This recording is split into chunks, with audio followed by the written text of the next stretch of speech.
तुम्ही म्हणाल दादा हे झालं महानगरपालिकेचं, राज्याचं बोलतो महागाई.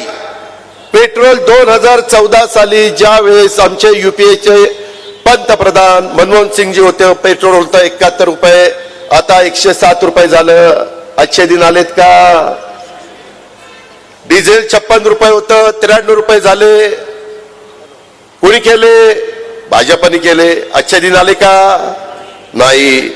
सिमेंट 195 रुपये होतं 2014 ला, आता आहे 410 रुपये. आहे का नाही? मग कुणी वाढवलं? भाजपने वाढवलं. अच्छे दिन आले का? नाही.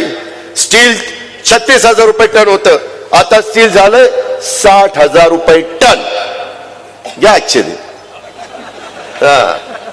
कमळाबाई घ्या कमळाबाई. सांगतो राव, घड्याळ घड्याळ घड्याळ काय